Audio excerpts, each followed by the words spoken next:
Bo Bichette to the Mets, Luis Robert to the Mets, Carlos Beltrán to the Hall of Fame, maybe as a Met. Andruw Jones never played for the Mets. Here we go. Hello and welcome to Baseball Barbacast, the only baseball podcast in the world who figures at this point the Mets should just change their name too. I'm Jake Mintz. That's Jordan Shusterman. And there are so many new players, they should just be the Queens Metros or something. Meet the Mets. Has never been so fitting. Who are these people? I don't know. Spring training is going to be something. We got a couple more new Mets to talk about. We have not podcasted since last Thursday evening. So much has happened, so let's not waste any more time. It's our opener. It's those Metropolitans.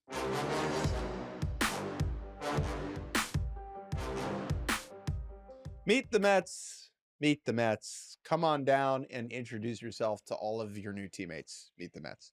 Bo Bichette is a New York Met. Is this a pivot from Kyle Tucker?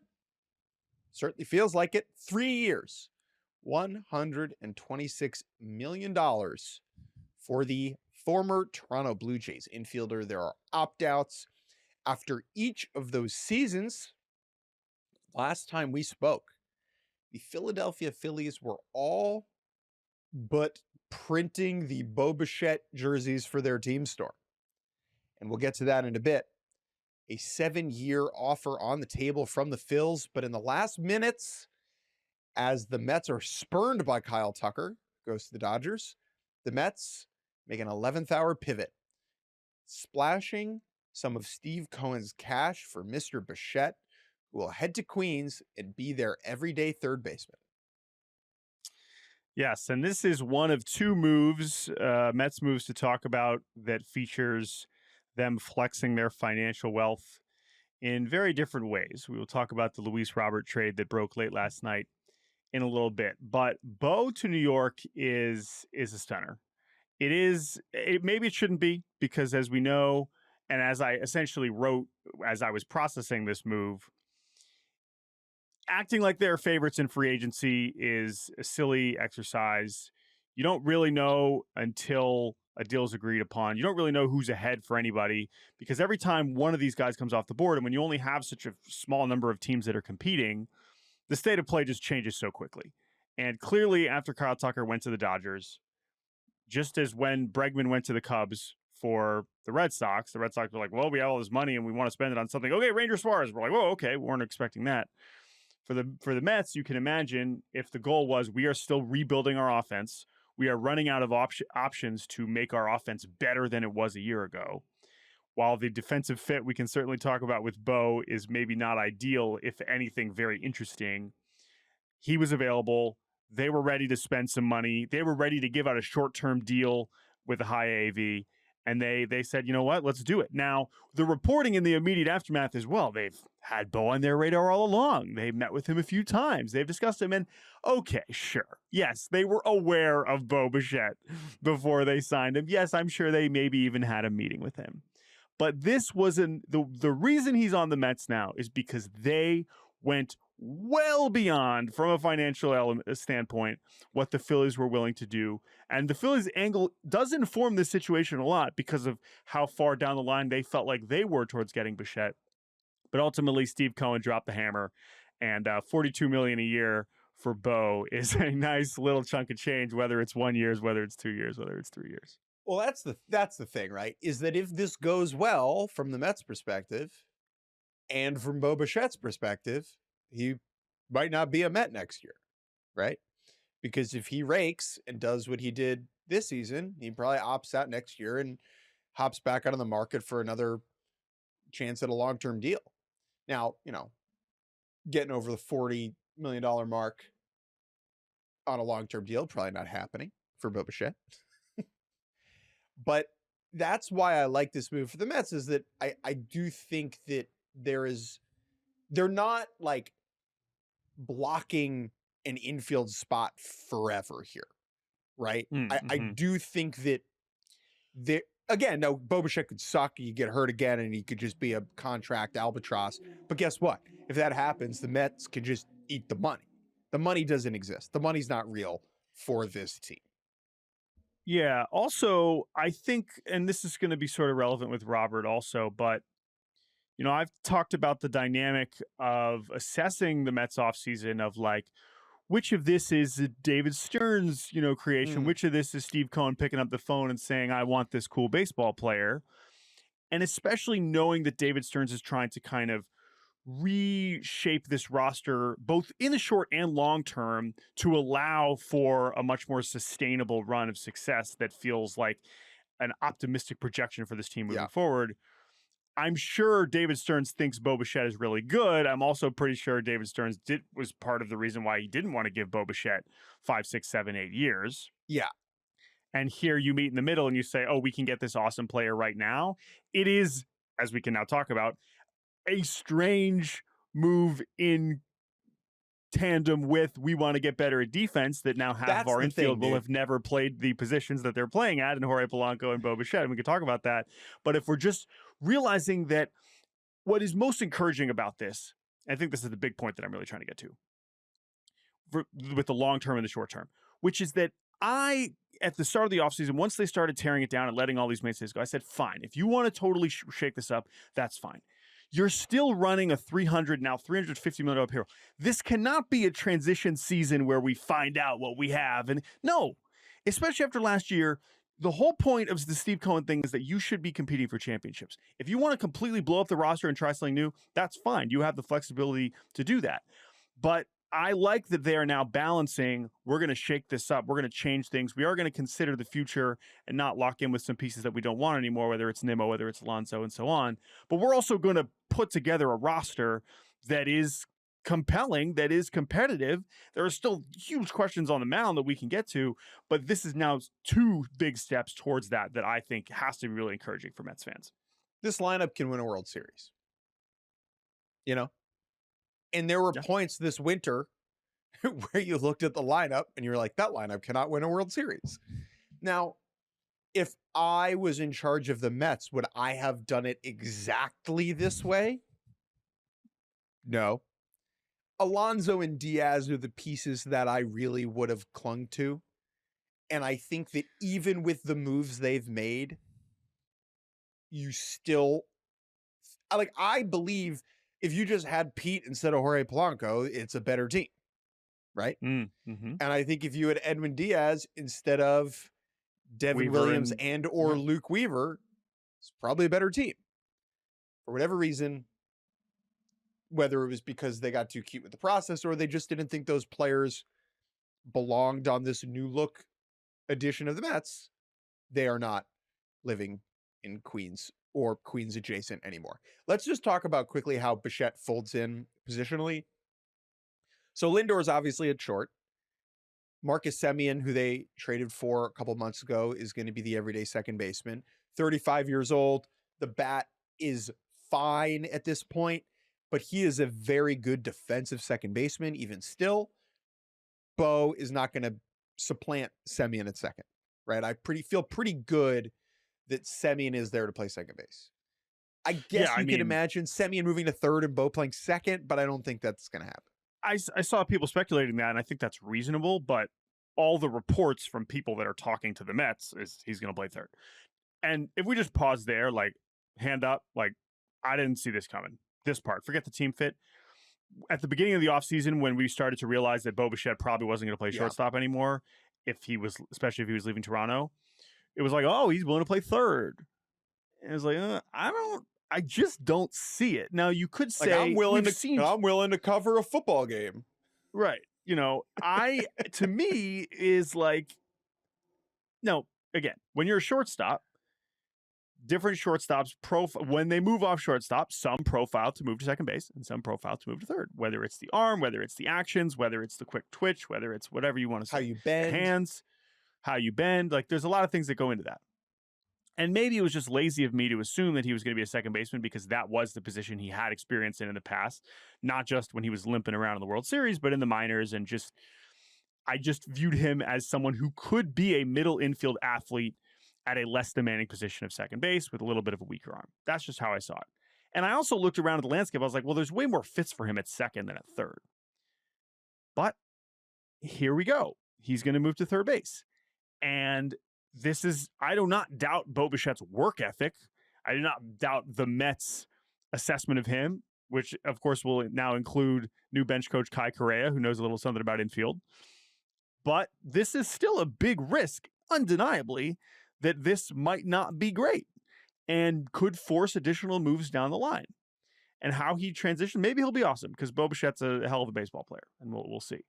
But when you, again, combine it with Jorge Polanco's learning first base as well, it is quite the contrast. Now, balanced out by the Luis Robert acquisition and how good the defense could be up the middle, which, of course, we can talk about that in a second. But this is quite the bold decision, both for Bichette and for the Mets. I know the money is the factor here, and that's why he's on the team. Let's not lose sight of that. And maybe he was going to play third for the Phillies. That's one thing that I don't think we got answered as we asked Dave Dombrowski, hey, what the hell happened? I thought you were going to sign Bichette. Is whether he was going to play second or third in Philadelphia, versus how that was going to work out with Bowman's stop.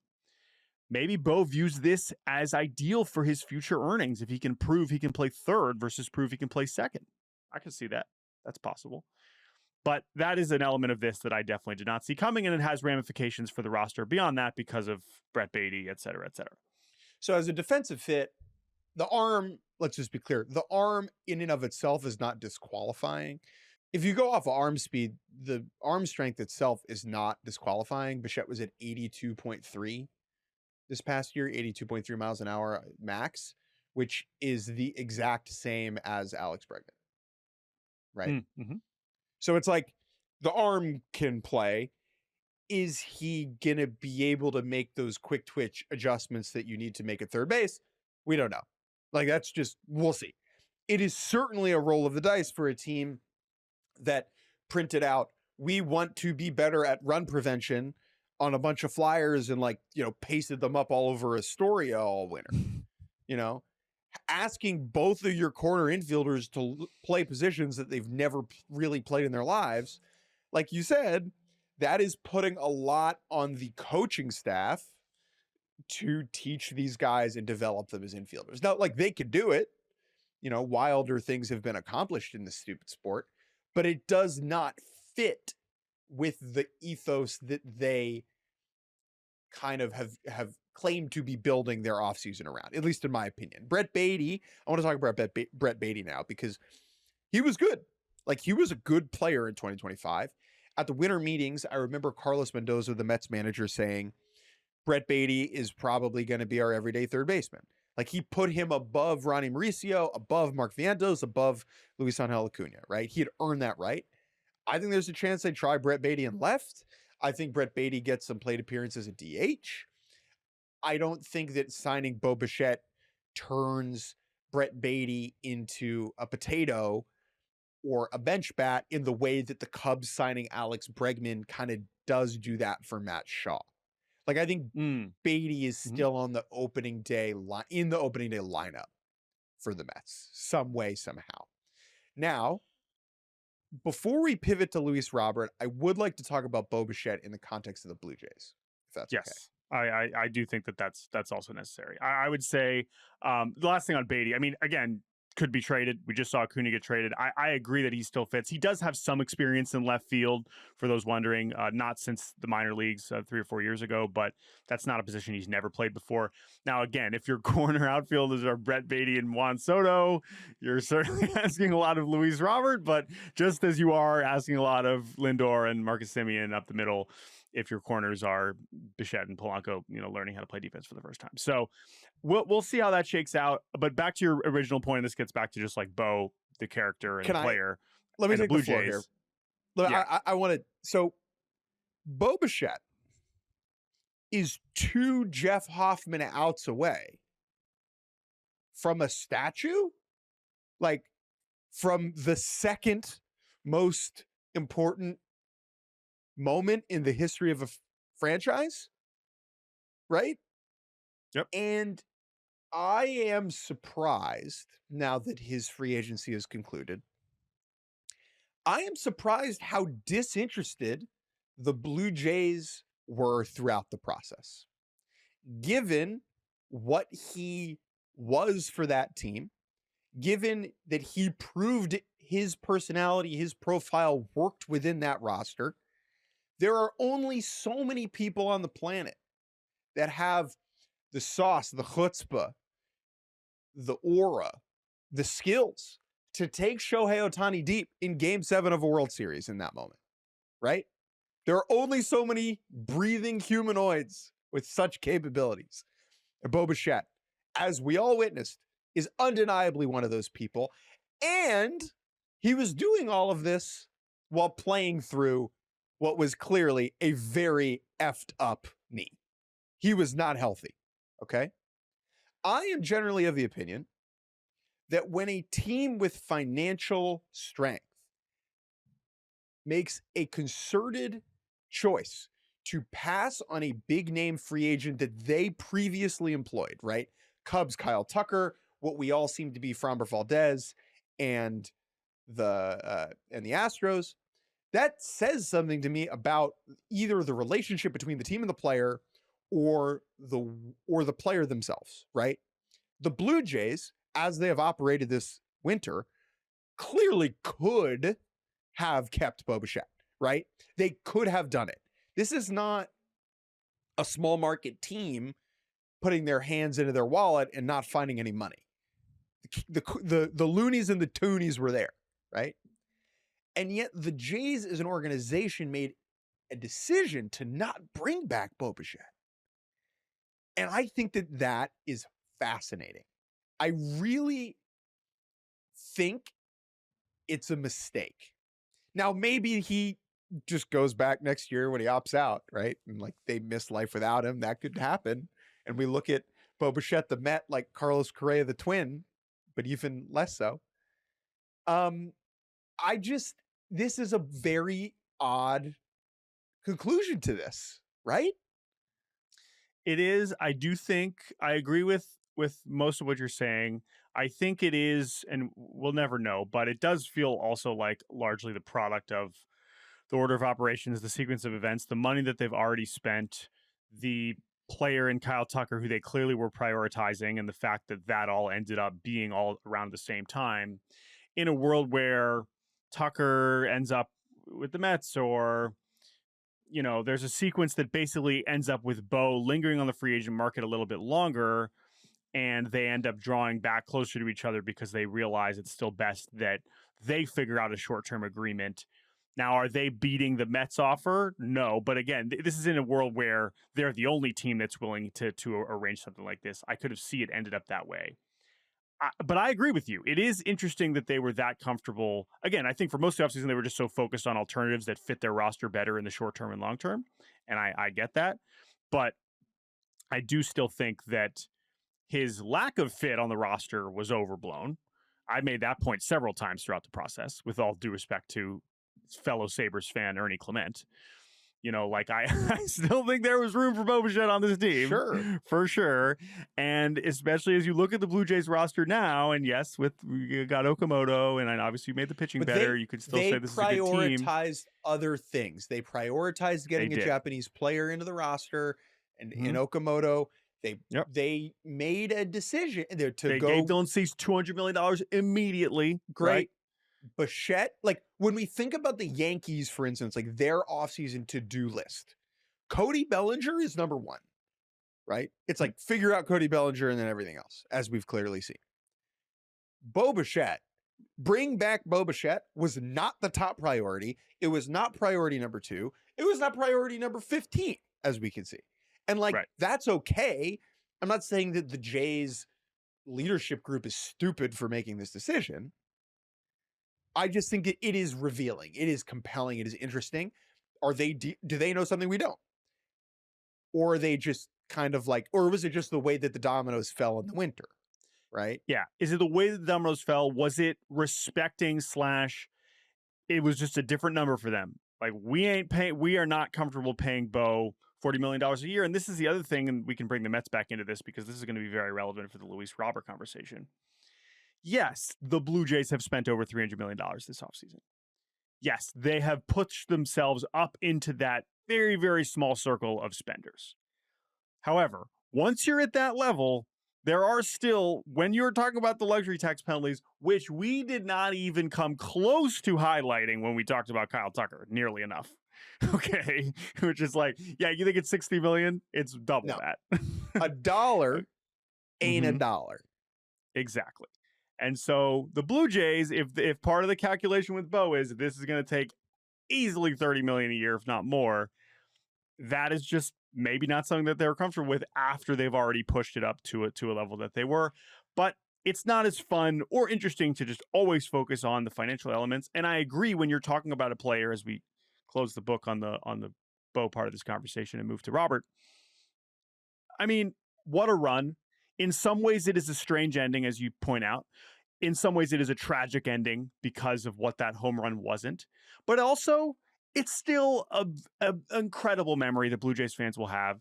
It is still a Legendary. highlight that we will watch and have great feelings of. It is still certainly one of the most incredible moments I've ever seen live. And the fact that they lost does not take that away.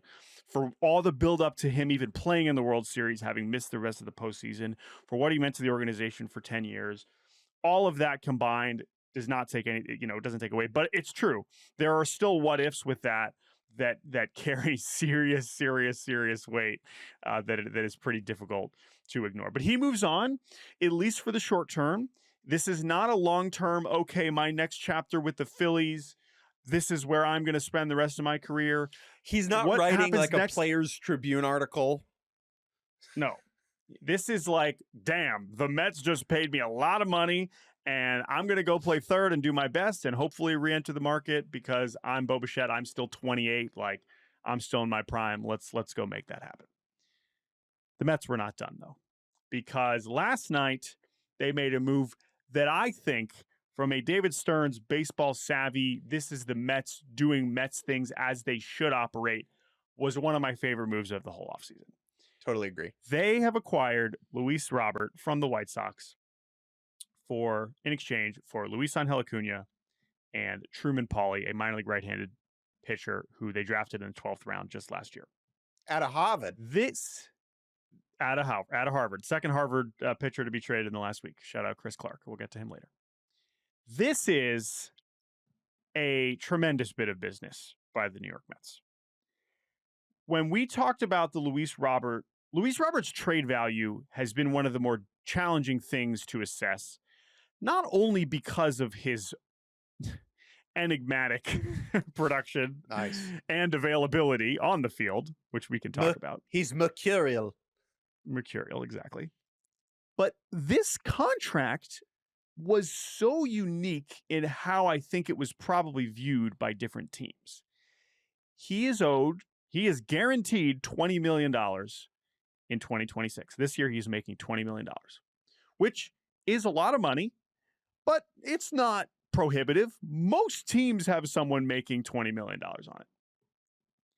It also has a $20 million club option, which if you view as like, we have money, and if Luis Robert is good, that's a no-brainer, would be extremely attractive. However, if you're, for example, the Cincinnati Reds, or, for example, a team that doesn't believe or want to even take the risk of Luis Robert for $20 million for 1 year, you're viewing him as a rental. And so that just convoluted his trade value so much, on top of the fact that clearly the White Sox were trying to figure out what they were really asking for him. Were they willing to trade him at the deadline? Were they willing to whatever? And most importantly, as we bring back the finances, what were the White Sox's goals? Because as we see in this deal, if you're saying, well, wow, I thought they were holding out for a lot for Luis Robert. Why did they only get Luis Angel Acuna and Truman Pauly? Well, because the Mets very easily and comfortably and predictably were like, yeah, we'll pay Luis Robert $20 million. That's a no-brainer. We will take on his whole contract. You do not have to pay any of it, and that is fine. And that is why it is such a good bit of business. Yeah, this is Steve Cohen putting the credit card down at a big dinner, right? Like this is how you move when you are Steve Cohen, because I think most of the teams in baseball, when assessing Luis Robert Jr., were like doing so on what he is as a player right now. Whereas the Mets can afford to be like, oh, Luis Robert, this is the player he could be, right? They're able to take that risk. They're able to take that on. And I think now it's worth just doing a very brief recap of who Luis Robert is. Like, remember, he signs out of Cuba, and this is one of the most exciting Cuban prospects that we've seen in a long time. Enough talent to sink a fleet of ships. He is as good as it gets, right? Like, as so much promise, so much potential. Yeah. 2020 to 2022, he's tantalizing. Doesn't put it together. It's, can he stay on the field? There are injuries. You're dreaming on something. And in 2023, it happens. 38 bombs, 130 OPS plus, 145 games. Like, I think the year after that, one of my bold predictions was the Luis Robert 10-win season. And yet, like that. Oh, yeah. I remember that. That. And we were like, dude, he was worth 5.3 BWAR, and he was still swinging at every pitch that came at him, right? Next step's going to be nuts. Guess what? It wasn't, because he took a step back. 24 and 25, he's hurt and mediocre. 660 OPS over those 2 years with a 288 on base percentage. And so the Mets are trading for something in between 23 and 25. And no other team is willing to take that risk, because if you acquire Luis Robert for $20 million and he's a 666 OPS guy, he's hitting eighth for you, even if he's playing a good center field. For the Mets, $20 million for a guy who's going to go get it in center and have a 95 OPS plus is worth having around and makes them definitively better. I also think, again, when you think about the negotiations, and we have to talk about Acuna here, because there are definitely people listening to this being like, what do you mean? Acuna, he's an Acuna. He's awesome. This is a great return for the White Sox. I'll get to that in a second. But if you think about it from the White Sox perspective, you hear, okay, well, they are asking for a lot. And whether the priority was, okay, we owe Robert this money anyway. So if we're trying to get rid of him and we want to get the best player possible, if you are trading him to a team like the Reds, you're probably going to have to cover some of that contract, because the Reds are not just going to pay anybody $20 million.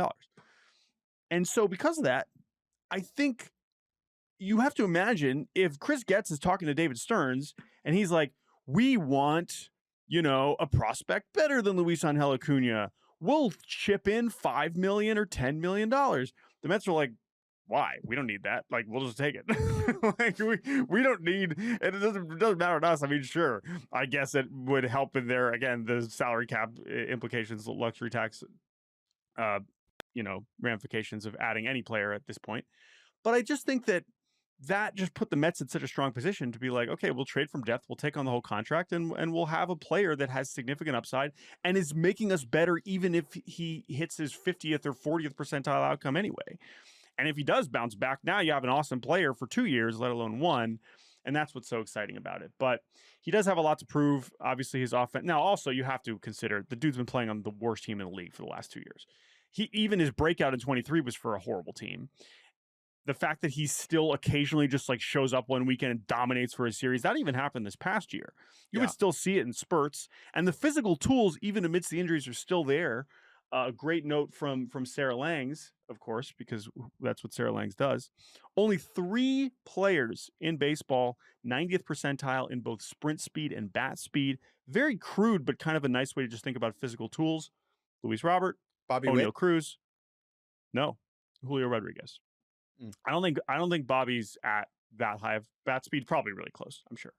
But that's what this guy has. He has the kind of physical skill set that is just people have been freaking out about since he originally signed, and now he will get to do it on a much larger stage. So I just love this. I think that this was a trade match that I saw all offseason long, and the fact that they were only parting with Acuna and Pauly, who you can find some smart pitching people that really like Truman Pauly. And let's talk about Acuna before we take a break. I think that this is a player who, the second time he's been traded already, right? Having originally come over from Texas for Scherzer, right? It was the 1-for-1 for Max Scherzer in 23. he is a very fun, compelling, electric player when it's working. But the reality is, this is not a player who I think you should really be counting on for above average offense, certainly above average power. It's just not, it's never been a part of his game. And you have to hope that the combination of defensive versatility and speed is enough to make him a plus regular option, because the power and the on-base skills just simply have not been there for a long enough stretches to consider him someone that has to be in the lineup. Obviously, the White Sox are going to give him that opportunity, which is cool, and I'm excited for him to do that. But this is definitely a case where, understandably, the name Acuna is carrying a lot of weight here. And I know he's having a hell of a winter league in Venezuela, and that's awesome. But I just believe that. I think that there's an incongruency between what he's actually produced and how he's talked about. If his name was Luis Angel Shusterman, and he didn't hit 3 homers in his first 8 big league games when Francisco Lindor's back was hurting so bad he couldn't touch his toes at the end of the 2024 season, he wouldn't have the same aura of, he wouldn't have the same, like, we wouldn't consider him the same way. And so, like, as far as I'm concerned, he's got some interesting things. Useful. On big a leaguer. Good team, useful big leaguer. On a good team, he's my best bench player right now. Yep. Maybe. Yep. Maybe. Right. And so for the Mets, whatever. Don't care. Yep. For the White Sox, great. Again, it's all about getting the money off the books. It's easy to be like, oh, they traded for they traded for Costco Acuna and an Ivy Leaguer who walks everybody. Like, yeah, but they also don't have to pay for Luis Robert anymore. But that's the thing. Get off the books for what? To lower your payroll to where it already is so low. And that's what is dispiriting about this. And yes, you paid Murakami and Anthony Kay and whatever. And maybe you go sign some more free agents to fill out your roster. But that's why it's like, oh, right, you're just saving money during a rebuild. That's what this is. And in that sense, I think it is a little disappointing. Because, like, a team would take on $10 million of Luis Robert, sure, and give you a better prospect if you paid the other 10, right? Yeah. They just didn't find that partner or didn't want to. Nope. All right, let's take a break. Steve Cohen. We'll talk about the Phillies and the Bo Bichette and the JT Realmuto side of things a little bit later. Things are going really well in Philadelphia with their sports teams. I'm sure everyone's really happy right now. But let's take a break, and when we get back, we will do a Hall of Fame chatter as Carlos Beltrán and Andruw Jones are headed to Cooperstown. And welcome back to Baseball Barbacast. Hall of Fame. Hall of Fame. We've been there. We went. The whole time we were there, we sang the Hall of Fame. Sitting in the Hall of Fame. That song. We could be beekeepers. What is it? We could be astronauts, zoologists, teachers, truth seekers, teachers. 2 gentlemen who are going to be teachers, I guess. Carlos Beltrán and Andruw Jones are the newest members of the Baseball Hall of Fame. Beltrán receiving 84.2% of the vote. Jones 78.4% from the Baseball Writers Association over the 75% threshold. Before we continue, I think it is worth noting, Jordan and I are members, dues-paying members. I sent my check out today of the Baseball Writers Association of America. However, in order to have a vote for the Hall of Fame, you need to be a member for 10 years. Because we are both only 8 years old, we do not have votes. So as we analyze this, keep that in mind. We did not vote for the Hall of Fame. Let's begin with Beltrán, I think. Yeah, that's a good place to start. Yeah, I mean, 2 center fielders. You know, if you were ever watching Luis Robert on one of his hot streaks and you thought, man, whew, if only he could just do this for 20 years. Well, Carlos Beltrán and Andruw Jones essentially did that. And that is why they're both going to Cooperstown. Carlos Beltrán, you wrote a good piece yesterday about this being the conclusion of a march to Cooperstown that we knew was going to end this way. We just didn't know exactly quite when, because of one of the most infamous scandals in baseball history and, of course, in recent times, which is Carlos Beltrán's involvement, if not just involvement, key contributions to the Astros sign stealing scandal at the very, very, very end of a career which was already Hall of Fame worthy.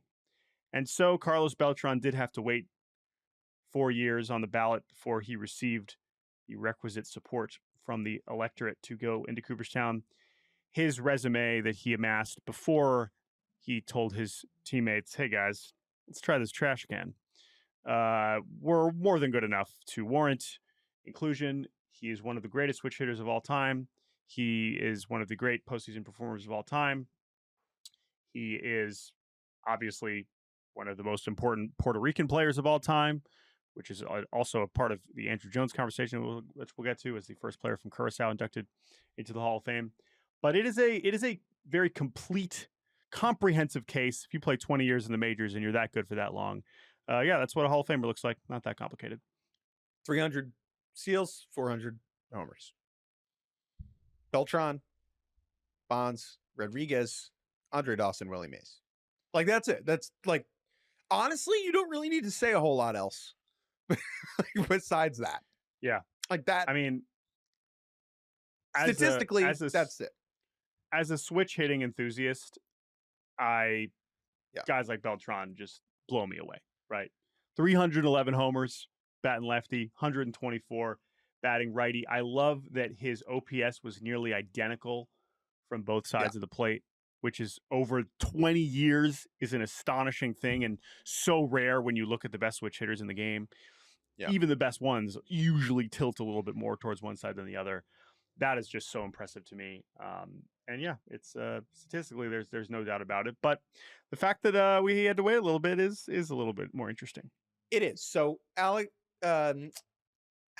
Carlos Beltrán, he cheated. Like, that is a fact, right? He banged the cans. He stole the signs for the 2017 Houston Astros. How many other teams were doing it?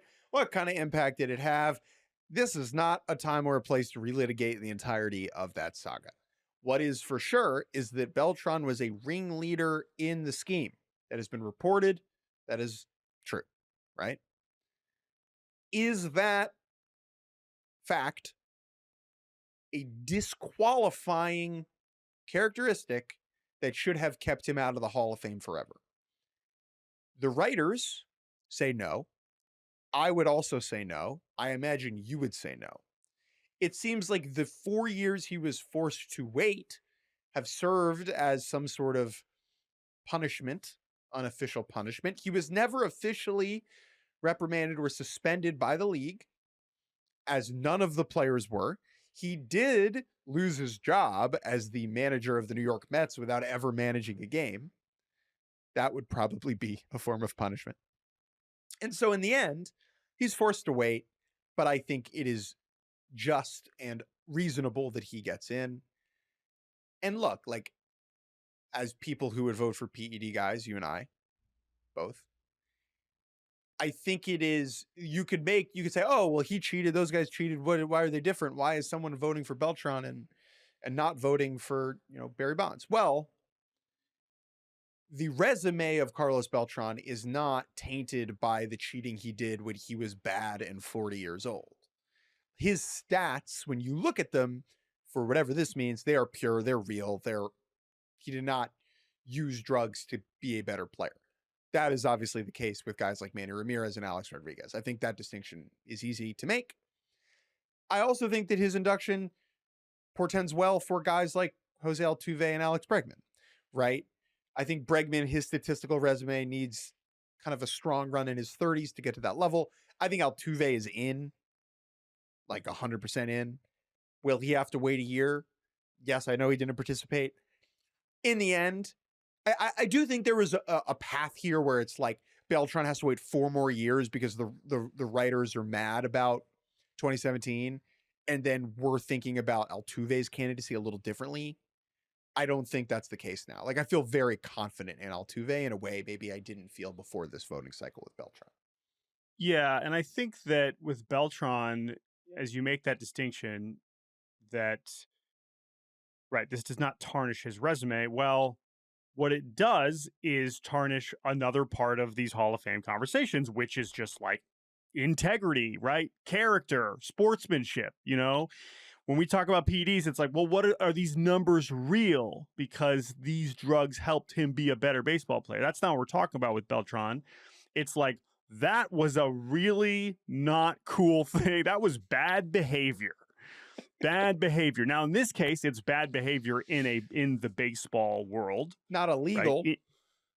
Right. It was in the contained in the baseball space. But I do still think that is more the conversation that you're having, is how much of a demerit is that from just a pure moral behavioral standpoint, not how much did this make him a better baseball player, which, you know, in a kind of strange transition can bring us to Andruw Jones. Because Andruw Jones, I think his case, as he gets in now in his 9th year on the ballot, a much longer wait for him, was held back, I think, by two things. There was baseball reasons and there was non-baseball reasons. And we don't know for sure. We have not polled the voters. We don't know, right? But there are voters who have said 100% that they did not vote for Andruw Jones based predominantly on him being charged with a domestic violence, him receiving a domestic violence charge. I believe after his playing career. I should double check that. Yeah, it was after. I believe it was after his major league career, but still when he was still that is a playing fact, in Japan right? and stuff. Yep. There are people who did not vote for him because of that, and I think that's a completely reasonable thing to do. Now there are also voters who didn't vote for him because when he turned 30, he was really bad at baseball, right? Yep.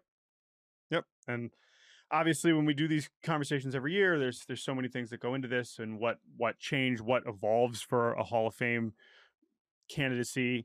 And in Jones's case, this is a historic election because this dude, when he joined the ballot for the first time, got 7% of the vote. And now here we are almost a decade later with him getting inducted with 78.4%. You can ask, why does it work this way? Why does anyone get this many chances? Whether that's a good thing or a bad thing.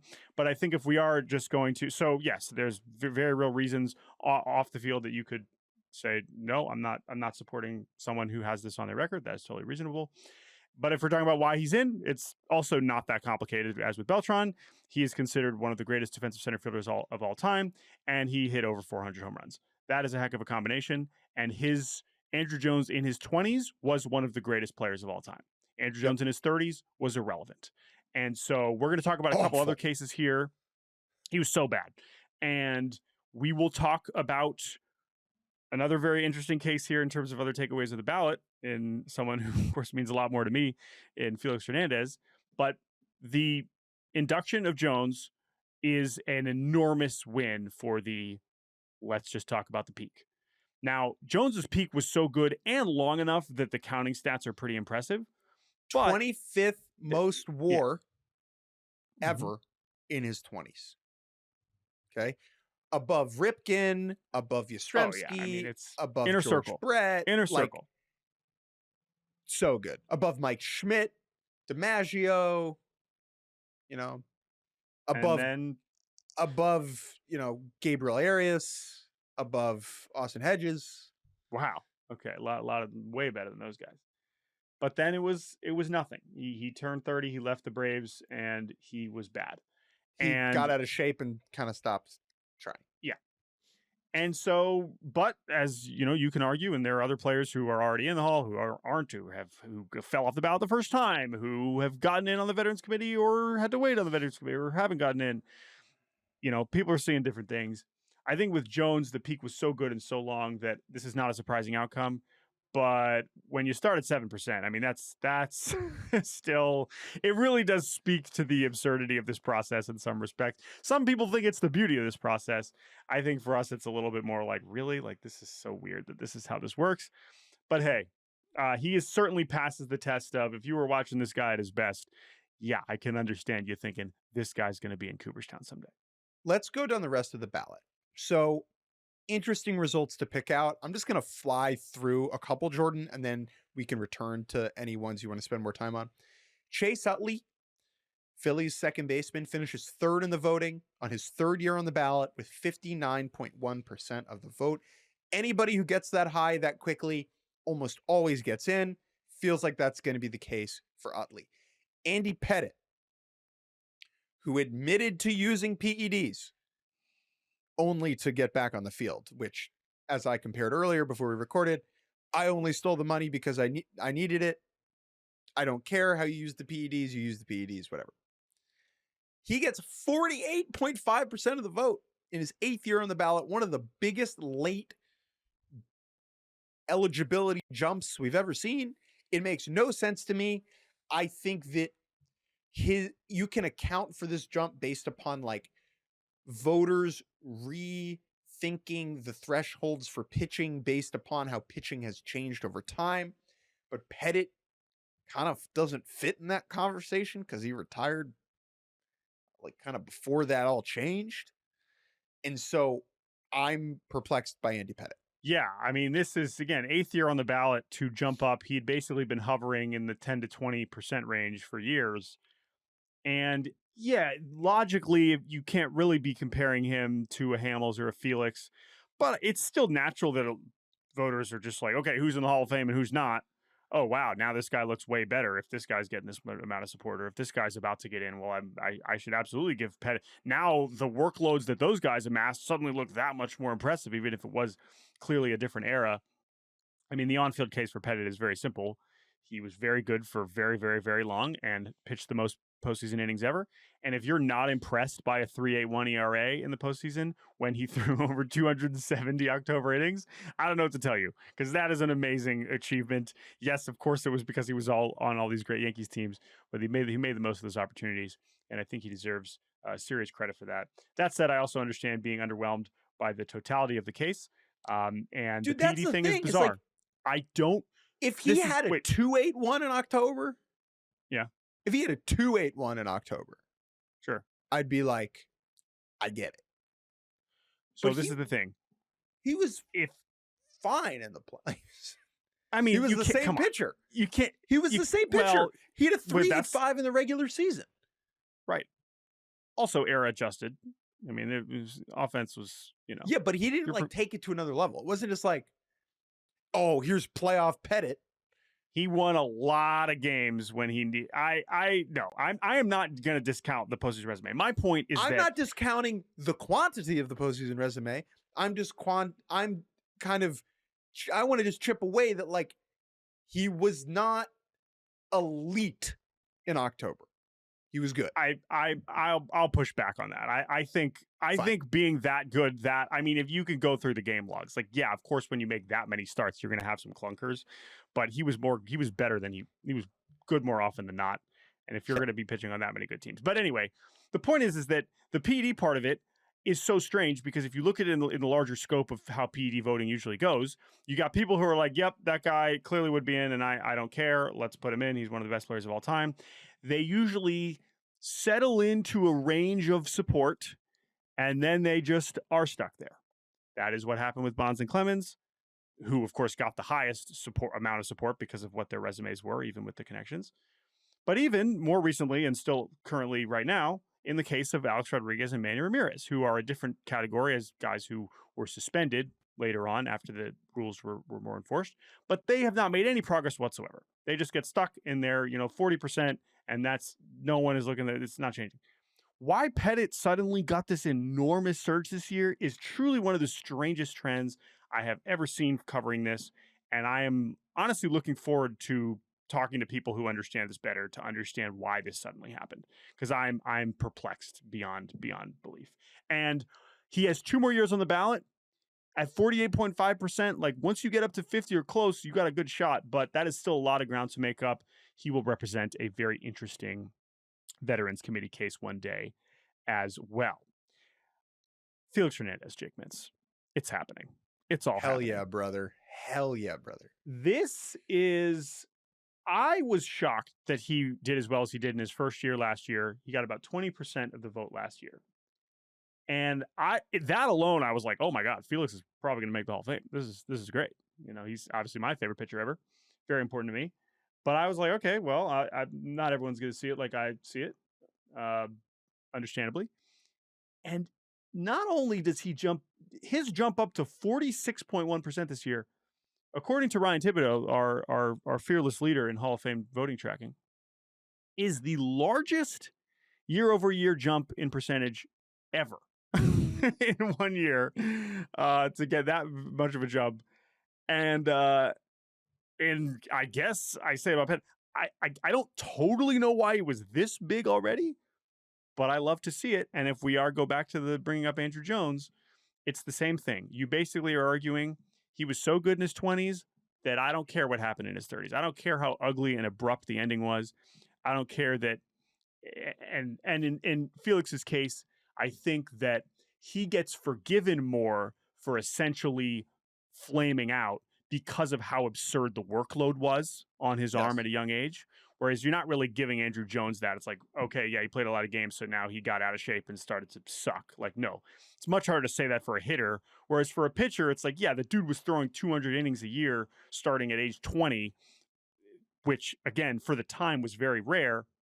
Kind of workload he was shouldering in Seattle on terrible teams. The fact that he transcended being on the Mariners to become such an important figure and pitcher who is revered across the sport is why he's so special, not just to me, but to many people, and why it is amazing and cool that he will be elected to the Hall of Fame. And I guess I should probably get my Cooperstown hotel for 2029 or whatever, right? I mean, that would be the one I would go to for sure. I would. So I don't know when that's going to happen, but we will see. So good for Felix. Going down the list here, A-Rod and Manny, self-explanatory. Manny Ramirez was last year on the ballot. We would probably vote for both of them. If you don't, that's fine. They don't get anywhere close. Then it's Bobby Abreu, who stat head people love this guy. To me, I would not vote for him. Then you just have the run of Jimmy Rollins, Cole Hamels on his first year on the ballot. Only first-year player who does not drop below the 5% threshold, and therefore Hamels the only first-year player that will be on future ballots. Rollins, Hamels, Pedroia, Burley, Omar Vizquel, David Wright, Francisco Rodriguez, who I would vote for, Torrey Hunter. Those are the guys who will be on the ballot next year. First-year players, Ryan Braun, Edwin Encarnacion, Shin-Soo Choo, Matt Kemp, Hunter Prince, Rick Porcello, Alex Gordon, Nick Markakis all get at least one vote. Whereas Gio Gonzalez, Howie Kendrick, and Daniel Murphy go 0 for, 425? Tough show for the 2018 Washington Nationals, who employed Gio, Howie, and Daniel Murphy. Anything else from Hall of Fame voting before we take a break? No, I think, again, contrasting Hamels, Burley, Pettit, I don't totally understand that. Not doing that is interesting, but when you look at their voting trends, I'm just perplexed by that. I know our pal Foolish Baseball had a similar tweet. And then next year, the two most interesting newcomers will be Buster Posey, the Po Bosey himself, and John Lester will also join the fray as a modern pitcher with some interesting kind of counting stats, achievements, and where he kind of lumps in comparison to the Hamels and Burleys of the world will be interesting. He's definitely a notch below that, but I think some people will consider him. But Felix, man, what a freaking thing. All right, we're going to take a break. When we return, Philadelphia Phillies are in a weird place, and we preview the Dominican Winter League Championship Series. We'll be right back. And welcome back to the end of Baseball Barbacast. Not forever, just this episode. Let's go around the league. The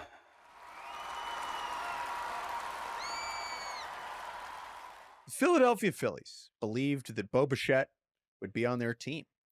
They made a very alluring competitive offer, 7 years, between $190 and $200 million. According to The Athletic's Matt Gelb, the Phils were so confident in landing Bichette that they called JT Realmuto's agent and said, I think we're headed in a different direction. They were, but that direction was back to JT Realmuto because after the New York Mets swooped in to steal Bo Bichette from their fingertips, I believe Todd Zalecki of MLB.com described one front office member as, quote, livid. Livid! The Phillies brought back JT Realmuto on a 3-year, $45 million deal. quite a chunk of change for a catcher in his mid-30s. I want to read a quote from Dave Dombrowski, because rarely are teams so open about their frustration in missing out on a player, right? Usually we get the fake plan A. Every plan is plan A. And here we have the Phillies admitting that they did not pull off plan A. Quote, "It's a gut punch," Dombrowski said. I mean, you feel it. That day, you're very upset, I guess is the way to say it. But you have to pick yourself up and shake it off, because you can't wallow in what took place. So after a time period of feeling that way, you need to move forward. That's how you handle it. That time period and that moving forward happened like right away, with the Phillies agreeing to terms with Realmuto, who wins the stare down in improbable fashion. When I heard that Realmuto was looking for a 3-year deal at 15 per, I was like, all right, brother, I'm looking for a 3-year deal at 15 per. But the Phillies, after missing out on Bichette, just went back to what they knew. It's not just that, you mentioned the transparency and the honesty from Dombrowski, but that's him, right? I think it's not just that, sometimes you'll say, oh no, this was our plan all along. Most GMs would just be like, it's not productive to talk about things that haven't happened. We're focused on who's here, whatever. That's most GMs are saying that. Even with how public all of the Bichette stuff was, the meeting, the expectations that they were close, whatever. Most GMs in this situation are just, but Dombrowski doesn't care. As we know, he's not hesitant to just say what's on his mind or tell you how he's feeling. He's not embarrassed. He'll just tell you. He's Dave Dombrowski. What does he have to lose? He's accomplished there. He's not worried about what you think about, he's just like, yeah, sucks. Thought we had him. Didn't. Okay. But that transparency does really make the whole Phillies offseason just look very interesting. Yes and no. It isn't. Yes and no. And his transparency doesn't change the way that we think about it. Because I think if Dombrowski had not been Dombrowski and been like, things happen. If he had just said things happen, or he didn't do media availability, I still think the conversation would be, well, that was not the plan. That sure. No, that's true. This was going to go this way. And so I think that, look, JT Realmuto being on the Phillies the next 2 years is a good thing for the Phillies. He is an important part of how they do run prevention. He is still like a league average-ish hitter. Is he going to age well? Probably not. If I had to bet like any catcher to stay in good shape, I'd pick him, because that dude is a tank, like one of the most impressive athletes when you see him in person in a clubhouse. Always lifting after games. Like, he is meticulous about his body, but catching is really hard. This is also related to comments from Rob Thompson, Phillies manager, yesterday, about how the Phillies are not simply running it back in 2026. And I think that that's fair. Their outfield will look different with Adolis Garcia and rookie Justin Crawford alongside Brandon Marsh, with Nick Castellanos all but not on the team anymore.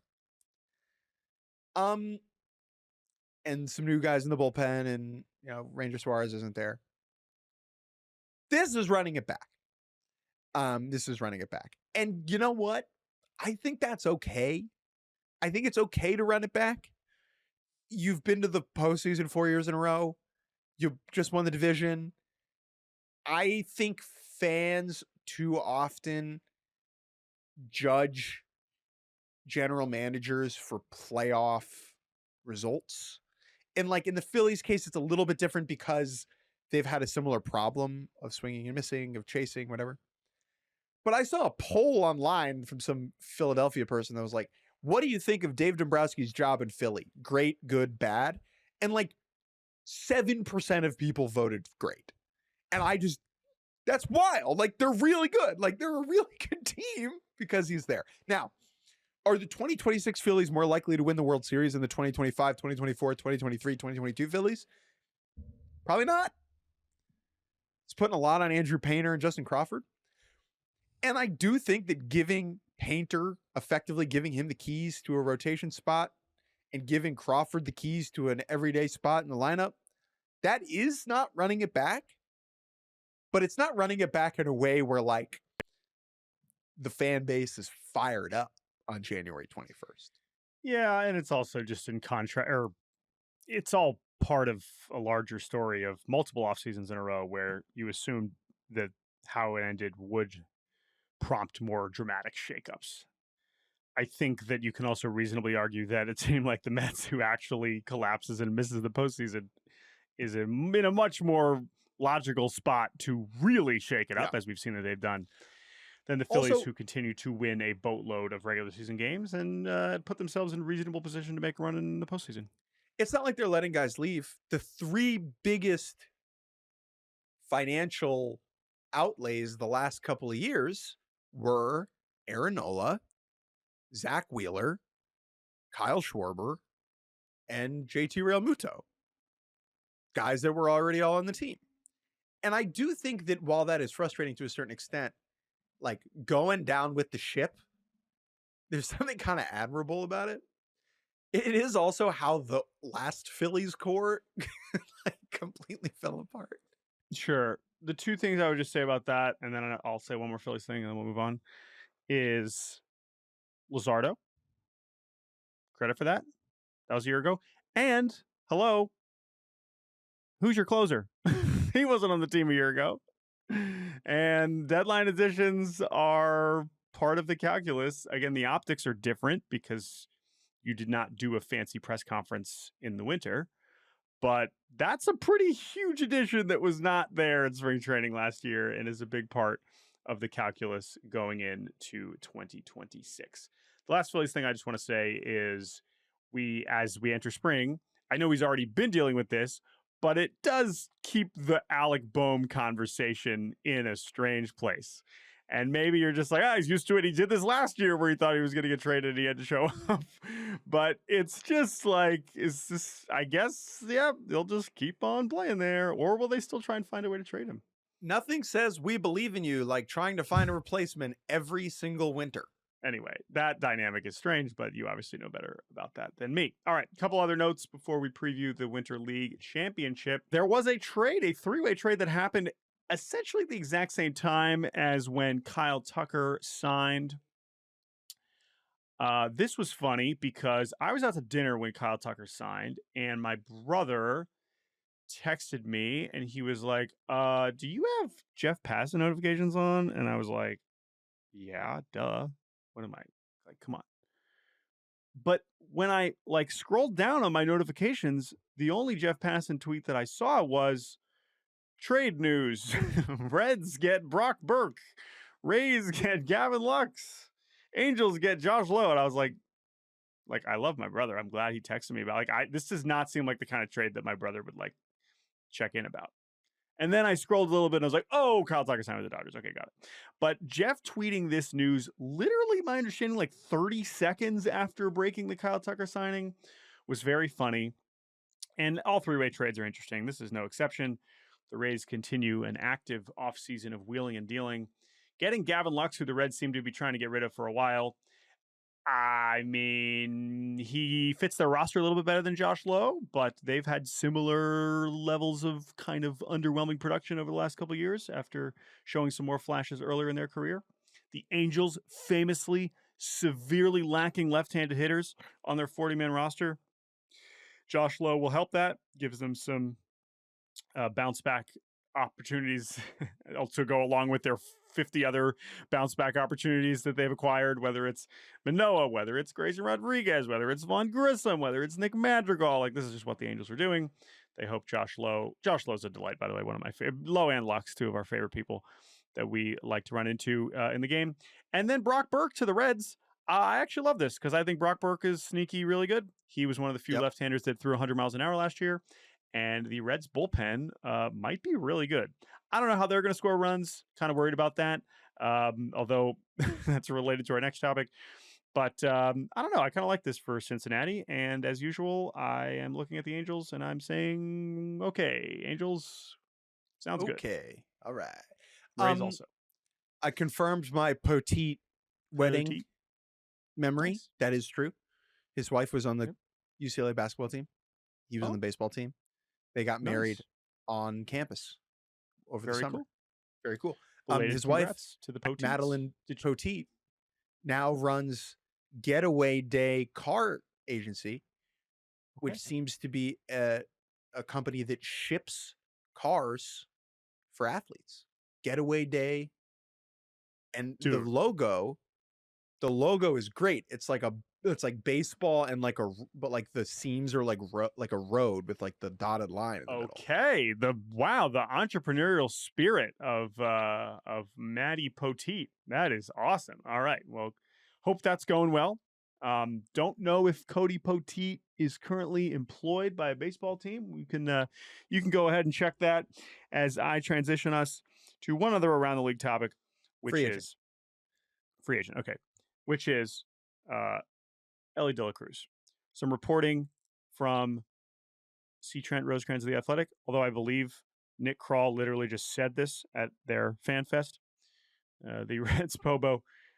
Basically saying that because when you have small market team with star player, you just generally have to always ask like, hey, you're trying to extend this guy, especially because we've seen a lot of these extensions happen. This has become a common occurrence to go to a Bobby Witt Jr., to go to a Corbin Carroll, to go to whether it's, I'm trying to think of other examples that fit into like the smaller market version of this.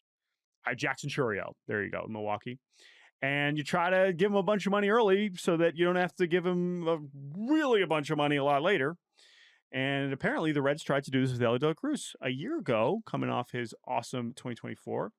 They apparently tried to offer him the largest contract in Reds history, surpassing the 10-year, $225 million extension that Joey Votto signed a long time ago. So if this was really only like $240 million, $230 million, whatever, with inflation, that's actually not more than what Joey Votto's contract was at the time. The point is that Elly De La Cruz is represented by Scott Boras. He has been for a while. This is not a recent thing. He's been with Boras since the minor leagues. And this is, once again, going to be a contract extension turned down that we will likely look back and talk about. What is important is for Elly De La Cruz to get back on his superstar trajectory, which he did not continue on in 2025. He was very good. He played in all 162 games despite being injured for most of them with, I think, like a torn labrum. But Elly De La Cruz still has outrageous earning potential down the line if he can get back on that superstar track. And if this ends up being the $440 million extension that Juan Soto turned down for the Nationals, I would not be surprised. But if Elly continues to, maybe be a little bit more inconsistent, maybe it is one where it's like, damn, guess he could have taken the money then. If anything, it is a Scobo we will certainly return to in the future. Anything on Elly before we turn our attention to the Championship Series in the Dominican Winter League? No. He's not signing an extension. Nope, not happening. Which sucks. Sorry, Reds. So I guess they still have him for, 4 more years, 3 more years, 5 more years. Maybe he sucks the next 2 years and then he signs an extension. That's the problem, right? Either Elly De La Cruz will be really good and not sign an extension, or he'll be bad and he might. I don't think he's signing an extension. All right, let's go down to Santo Domingo and La Romana, the 2 sites of this year's Dominican Winter League Championship Series. What a finals we have between Leones del Escogido, Toros del Este. I am wearing my Escogido hat. That is the team we support. But we just support this whole league because it is a joy to watch and experience all winter long. And this best of 7 championship series begins tonight. Enny Romero for Toros. Travis Lakins, former Red Sox and Orioles pitcher, and Escogido anchor atop the rotation this winter, will take the hill for Leones. Lakins Sr., I believe. Travis Lakins Sr., love that for him. This is a remarkable finals for a number of reasons, and we're going to rattle off a couple of names that you need to know. As for Escogido, what a turnaround. This is a team that is the defending champion. However, last year, it was the Junior Caminero show. He basically single-handedly carried them to victory. He is not playing this year for very obvious reasons. He has better stuff to 40 do. homers. However, Escogido is back in the championship series, looking to repeat. This season did not start off great. No. In fact, they started the season 16-24. Fired 40 their games manager. of the 50-game regular season. They fired their manager well before 16-24. And then what It's like happened? 10 games in. What happened then, Jordan? What happened then? We went to the Dominican, baby. We went to the Dominican and lit a fire under this team. We went to interim manager Ramon Santiago and we said, listen, buddy, you got to get these boys going in the right direction. You got to be pulling the same rope here. And they've just been awesome since. They finished 23-27, but that was good enough to make the postseason, the round robin playoffs, which 4 of the 6 teams qualify for. And then they just got crazy hot and have just been awesome. They are led by Dominican luminaries such as Junior Lake, Socrates Brito, Raimel Tapia, Hector Rodriguez, Reds prospect, very exciting. He's the young guy to watch in this final series. He's been a contributor for them the last couple of years. He was there last year as well. And then on the mound, 42-year-old Rodimus Liz is still chucking it. Jose Urquidy, he knows a little something about pitching in the postseason. Of course, not a Dominican native, but he's pitching for Escogido, so that's very exciting. And then the aforementioned Travis Lakin. So Escogido, of course, we're pulling for them to pull off the repeat. But they will have to take down Toros. And Jake, this Toros season, they feel more like the team of destiny. I got to be honest. Mm-hmm. They are the team that has kind of captured the vibes, the momentum of the last few weeks. This is a team that in this 6-team league finished in last place each of the last 4 seasons. That is hard to do. That is really hard to do. There got to be a lot of things going wrong for you to be that consistently bad in this league. But they're going for their first title since the 2019-2020 season. That team was incredible. That was the year that you spent. That was the year that you were down there, right? You spent a few months covering the league. That was when Toros was awesome. Since then, they've been horrible. But now they are managed by Victor Estevez, who was just hired by the Nationals to be their third base and infield coach, joining their all 40 and under coaching staff. He worked for the Brewers for a long time. He's worked for a bunch of different LIDOM teams, including managing Escogido a couple years ago. And he's got this team absolutely cooking. A lot of familiar names on this roster. Eloy Jimenez is playing in LIDOM for the first time since 2019. First time playing for Toros. He was traded for them. He was the first overall pick in the LIDOM rookie draft 10 years ago. And now he's been tremendous for Toros, one of the best hitters in the league. Just signed a minor league deal, re-signed a minor league deal with the Blue Jays. Sergio Alcantara, another longtime LIDOM favorite who was an infielder with the Diamondbacks and a few other teams. He basically only played for Licey, but now he's playing for Toros because in the Winter League, if your team doesn't make the postseason, you can get redrafted by postseason teams. That is what happened. Toros took Sergio Alcantara. He has been amazing. And then the funniest one to really round out our Reds conversation is that Jeimer Candelario, who is the Reds' highest paid player in 2026, despite being released during last season. He is a longtime Toros guy and a regular on this team. He has been honestly pretty terrible for them for most of the season, but he is Jeimer Candelario. He has a lot of big league service time, so he gets to play every day. And he had the walk-off walk against Águilas to clinch a spot in the finals. That is your LIDOM Championship Series preview. We will, if we have anything close to what happened with Junior Caminero last year, we would be so fortunate. But regardless, you can watch those games on MLB TV starting tonight. Jake Mintz, what a thrill to podcast with you on this Wednesday, January 21st.